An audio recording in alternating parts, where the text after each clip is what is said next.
Did anybody celebrate a holiday this week? Was there a holiday this past week? Apparently, yeah. What day was it? That's right. It was Valentine's Day on Monday. It was Valentine's Day, and I would say that my wife and I have a gentleman's agreement, no pun intended, that Valentine's Day isn't that big of a deal, and so we try to, we have an agreement that we don't do much on Valentine's Day. She might say that I forgot Valentine's Day, but I would say that we have this agreement. And so I think it was Saturday that she asked me, my wife Kathy is also a pastor of a small church, St. Mark Presbyterian Church over in East Dallas. And she said, "Hey, do you want to go to lunch together on Monday?" And I felt so good. I was like, she's asking me on a date. Like, yeah, I would love to go to lunch with you. And I think that was Saturday. And then Sunday, I said, "Oh, you're asking me to go to lunch because Monday is Valentine's Day." She's like, "Yeah, but ever since I've been at St. Mark, so we went to lunch. But ever since I've been at St. Mark, what I do at lunchtime is I just sit in my office by myself and I eat my lunch. And so Valentine's Day or not, it's a great excuse just to have lunch with somebody." And so we went to this sushi place on Greenville Avenue. It was really, really good. And we celebrated Valentine's Day. And it's interesting that the impetus behind that, really for both of us, was that a lot of times we eat lunch on our own, or we have meals on our own, and it is good to have meals together. Family mealtime was very important to my parents and to my family growing up. I remember by the time we were in middle school, we would actually have breakfast together as a family, which now that I have a 2-year-old and a 4-year-old, it's like I cannot imagine getting everybody together in time to sit down and eat breakfast and for everyone to make it on their own. We would have breakfast together and we would have dinner together most evenings. And as I've tried to continue that tradition, at least with dinner, it is so incredibly hard. Again, with 2 young kids, somebody always doesn't want to let go of whatever device they are using. Somebody always needs to go to the bathroom again. Of course, there's the matter of the food itself and all the things that you forget in the refrigerator, coming to try to set the table, trying to say a prayer together before the meal. I mean, it is a whole lot of work. And so we said in the prayer of confession today, "Oh, forgive us, God, because we're like those disciples who tell people to fend for themselves," right?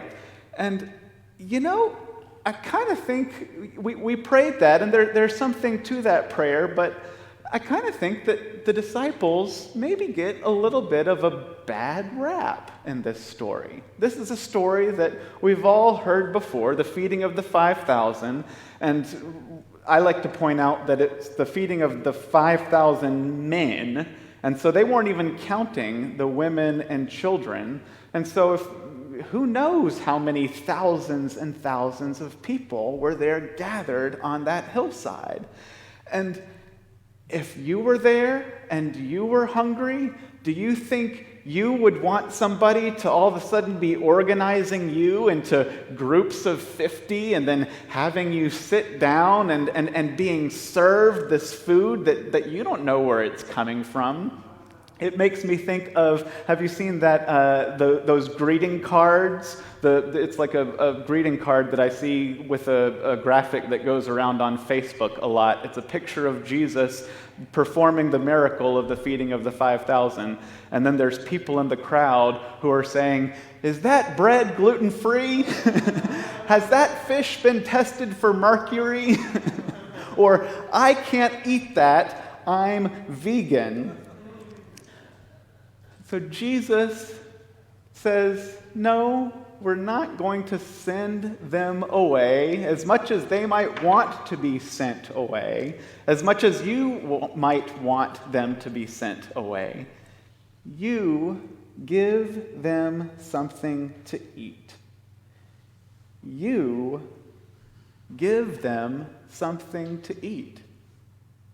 And we are going to all sit down, and we're going to have a prayer, and we're going to have a meal together.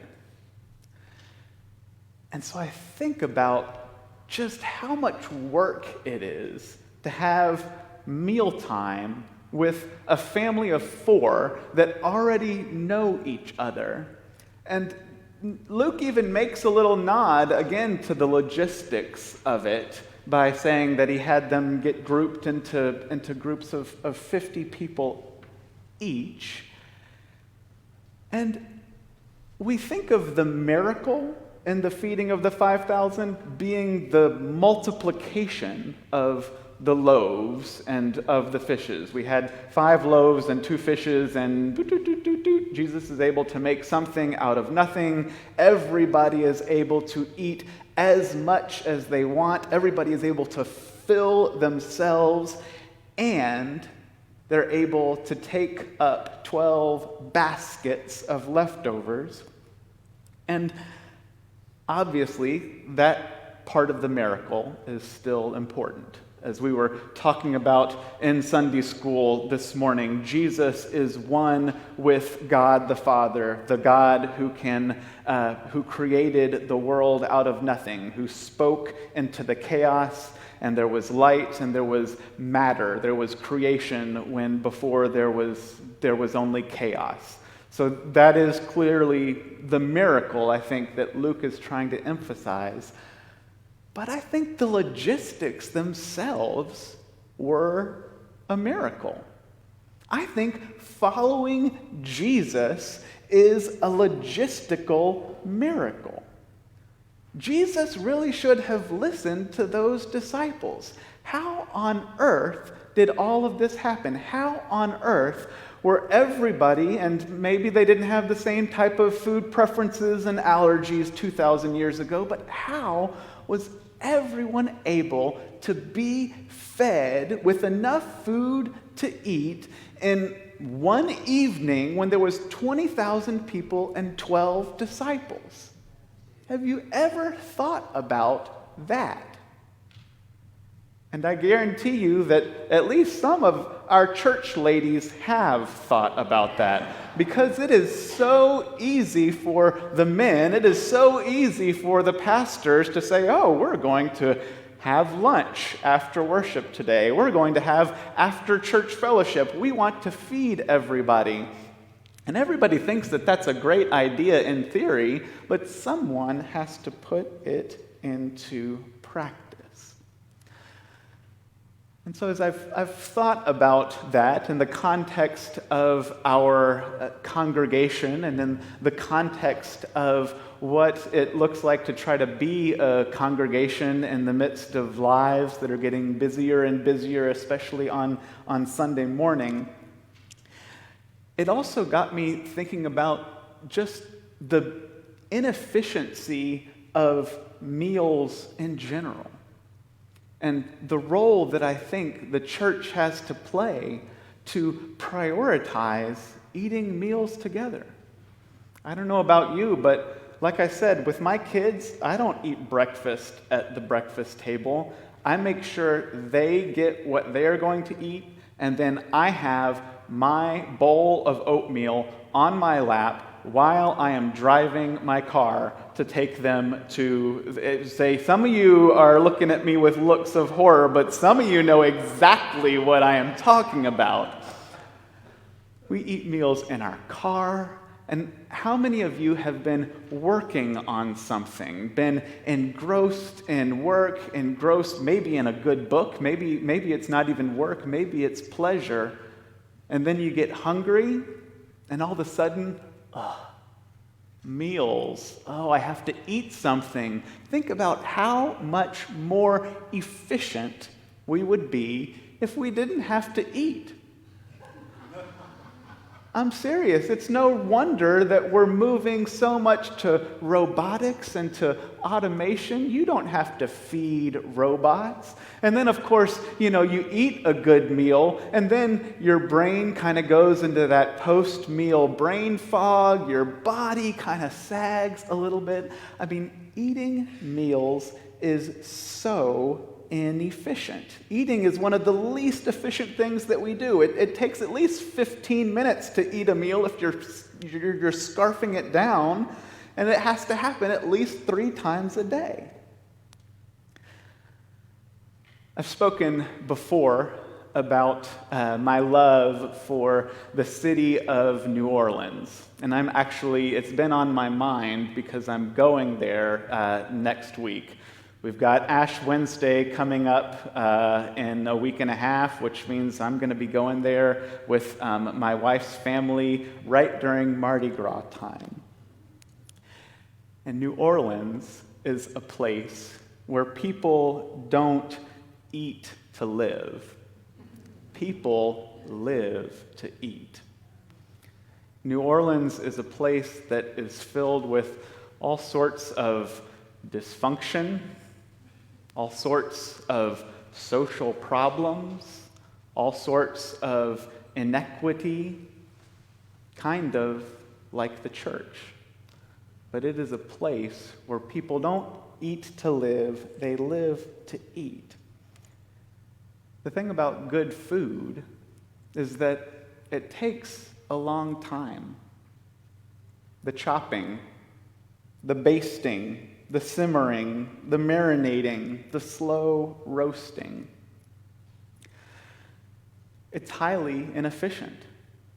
And New Orleans is also a city where so much of the economy is centered around Mardi Gras, making not only food, but parade floats, little toys and trinkets, prizes, apparel, all of these things that are not being produced to generate some sort of larger good. It's not manufacturing, it's not information.